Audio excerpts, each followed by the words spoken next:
Dyson, Conair, Bioionic. Today, we're testing the claim, do you really get what you pay for when it comes to blow dryers? Today, we're gonna be testing out these two blow dryers.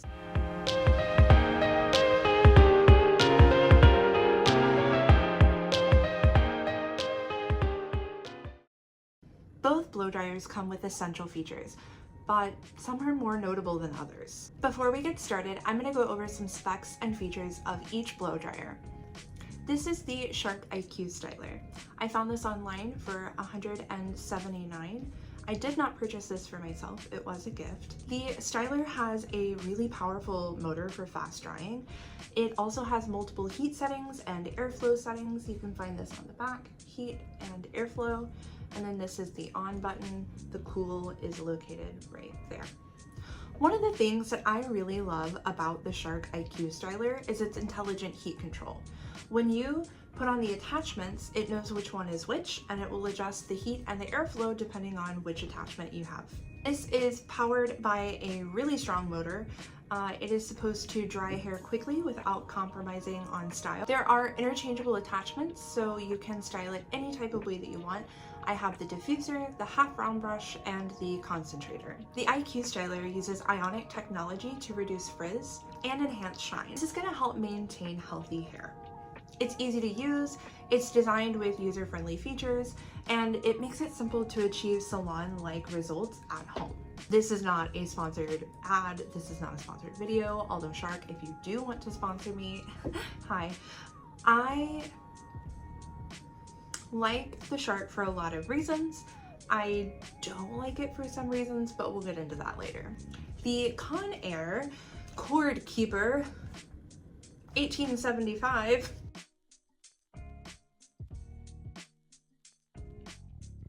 You can find this at your local Walmart for $19.99. It comes with two different attachments, a diffuser and a channeler. Conair CORDKEEPER has 1,875 watts. A lot? There are multiple heat settings, there are multiple airflow settings, and this is going to suit different hair types and different needs. My favorite feature of the Conair CORDKEEPER is this. And then wait. I love it. It is very handy when traveling. It is going to pack really lightly. Then we are also comparing the diffuser attachments as well. So for the IQ styler, we have this diffuser attachment, and for the Conair, we have this diffuser attachment. This diffuser attachment is pretty simple, very straightforward. It attaches there. Neat. This one is a little more complicated.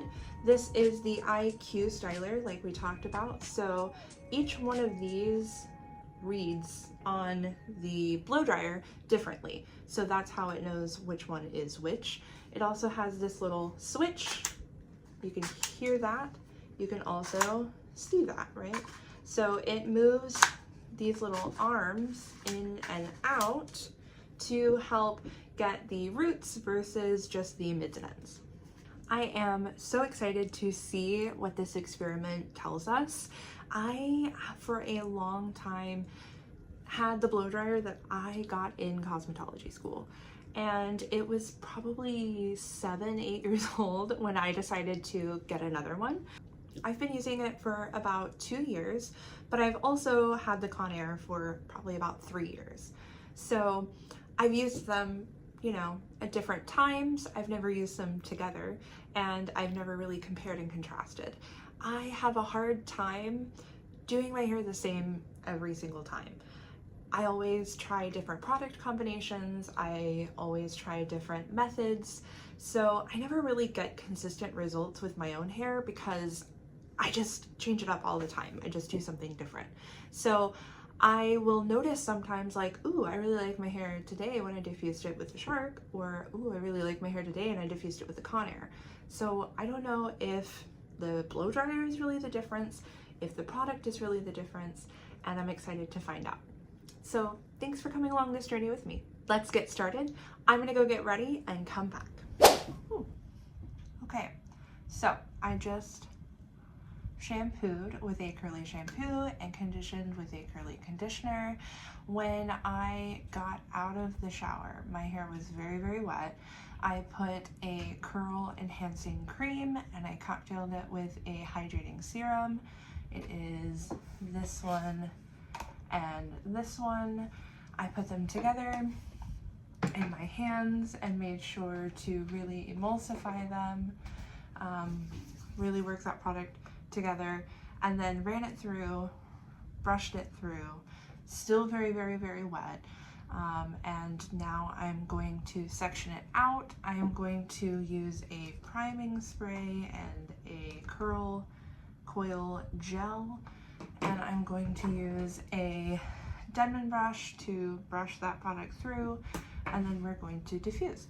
I'm going to be trying this out for the first time today. I haven't used this gel before.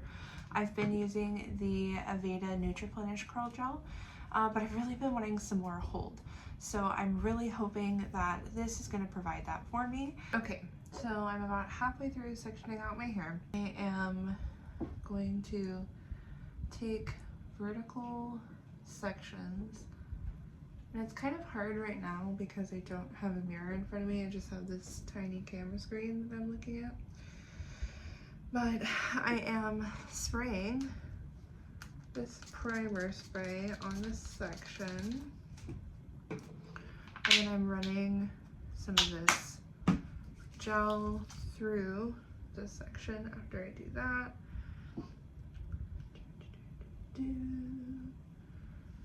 And then I'm going to take my brush, and this is not something that I always do.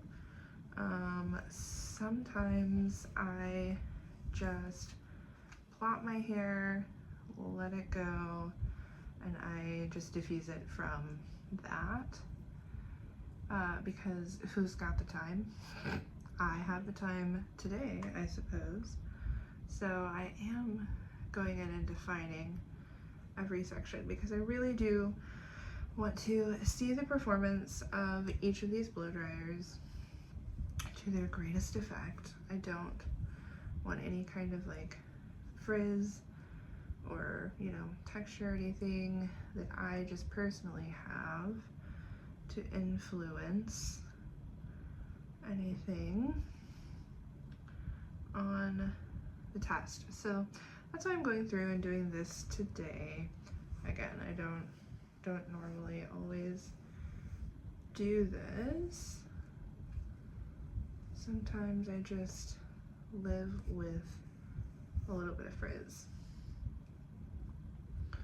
But it does help, especially when you have combination of like curly, wavy, you know, maybe even some straight pieces due to whatever, environmental factors, genetic factors. I like to color my hair a lot. And so for me, some of my curls get a little tired because they're a little processed. And so sometimes I have to just help them out by defining them. So this is what I am doing. And I'm not really like squeezing too hard. I'm not trying to get too much of the water out. I'm just trying to get that shape in there. So I'm gonna spray this down and I'm gonna keep going. Okay, so now that you look like Samara from The Ring, now you're going to take your microfiber towel that is wet and has product on it, and you're gonna scrunch your hair. And you can honestly like stand up, go to the side, all these things, so that you're getting some of that moisture out. I'm gonna go like this.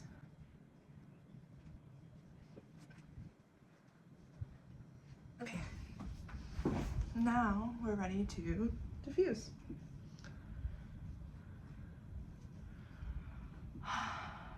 So I'm gonna start diffusing.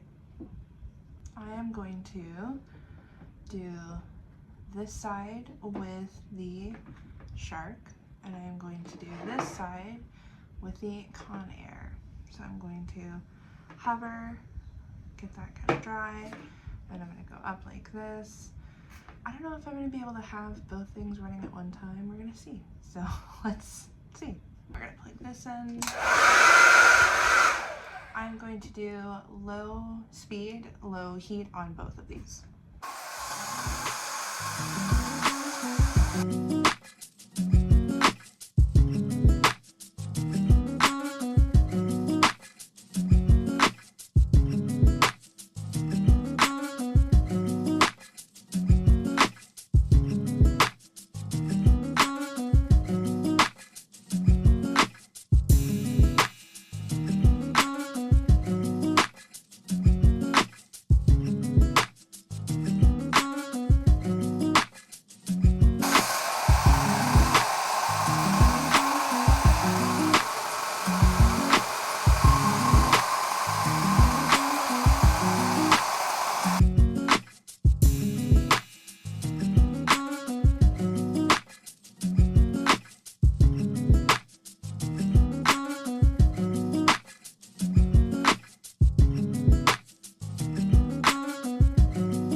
Okay, I will say we are about 80% dry. 70 to 80% dry. On the Conair side, outside is pretty dry, honestly. Like these mids and ends, pretty dry. Like 95%. Ends could use a little bit more, maybe 90%. My root, like 60% though. It's not getting like in there, you know, to really dry the root. Dry the outside, not drying the inside. This side, root, very dry. I would say 95% dry. Still a little, slightly, maybe 90% damp right here, but root overall, very dry.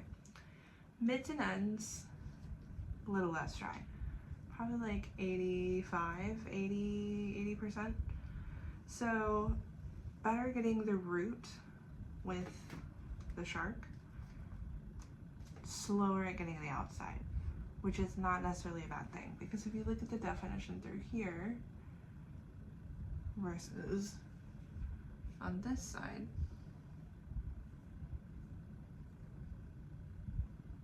what do we think?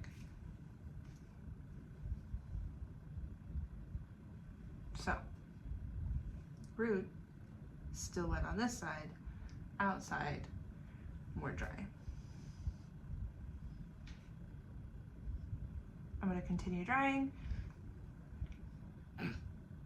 We're going to get this out of my face, and then I'll check back. So let's talk about the pros and cons of both the Conair and the Shark.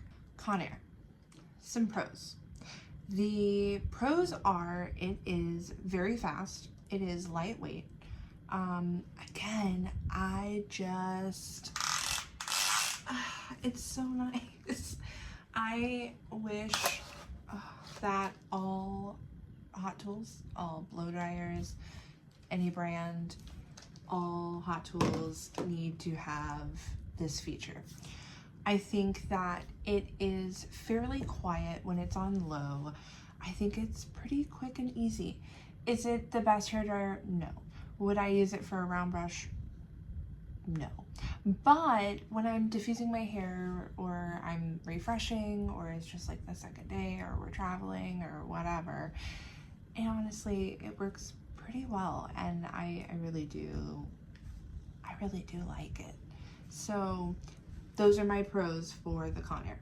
The cons for Conair is the diffuser attachment, honestly. This diffuser attachment, it is sturdy, number one. Number two, it is very flat. Like you can see, it doesn't contour to anything. It is just extremely flat. So when I'm trying to put it up against my head, there's a lot of like empty space, right? And so my curls don't really like clump in there. They just kind of, you know, whatever, they're there. It's good to get some extra volume, but when I do this for extra volume, the nozzle, like the little knobs right there, they have little holes pretty much every single direction. So they're really not great at directing the air, which is kind of what they're there for, right? And so I end up getting, you know, frizz when I do that. And I think too, because of the plastic, like it hooks my hair onto it, and it does pick up little flyaways. So that's another con for the Conair, but whew, it is not moving from that. So cons for the Conair, the attachment, honestly. It's not very innovative. It's a diffuser. The Shark. The Shark, let's talk about the pros. The pros are the diffuser attachment, honestly. It's the opposite of the Conair. The diffuser attachment is really what makes this. So it has a little switch right here, and that moves the diffuser up. Super cool, really like that. The nozzles on here, they're very pointed, so they only go in one direction, like Harry Styles. It's great. So I also like how it's curved. It really cups the head, it really cups the hair, everything fits within that bowl. I really do like that. So it's much more controlled. When I'm trying to get volume and lift, I'm not as worried about getting frizz through here, except for now when I'm touching my hair as it's dry. So the pros about the Shark are added shine too. I mean, I guess you can kind of tell. I don't know if you can or not, but I feel like this side is a little bit shinier. And then also it was a little bit less frizzy until I just did that. So you can see through here, there's definitely a lot of fuzz. It is a very rainy week. I do live in a very wet area. it's always humid, so I'm always just kind of prone to some frizz, and it's also just my texture. My texture is just frizzy. So I also have porous hair. There's a lot that plays into it, but that is why I have that frizz. So the cons about the Shark, it is so very, very heavy. Like, my hands fall asleep when I'm holding on to it. I used it in the salon for about 2-3 months, and honestly, like, doing 6 people a day, like, it was just, it's too much, too heavy. So it is also very, very, very loud. So cons for the Shark: heavy, loud, everything is very bulky. Every single one of the attachments. I mean, when I'm trying to travel with this, like, I really like to travel light. I try to only have my carry-on. This is taking up so much space in my carry-on. So honestly, the attachments, they're neat for the most part. I like how they all each individually like move up and down. Again, I like how there's a half round brush for the Shark, because when I do want to blow dry my hair straight, I really like having that. However, if I'm traveling, I can't take the blow dryer and all of the attachments with me because there's just not enough room. I would have to have another bag for that. So that is my cons list for the Shark. Future Gabby here. I, in editing, was realizing how much I was talking about how loud versus quiet both of these devices are. I just didn't feel good about giving you my opinion, because it is just that. It's an opinion. I wanted to give you the hard facts, the science. So I downloaded a Decibel app, and this footage is from the future. That's why it's inserted in. I just wanted to explain this little cutscene. Okay, great. Bye. You're beautiful.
Ultimately, the differences were honestly marginal. Honestly. And really what it comes down to is good hairdressing and really just consistent practice. You don't need to have the most expensive equipment when you know how to dress hair and how to work with it.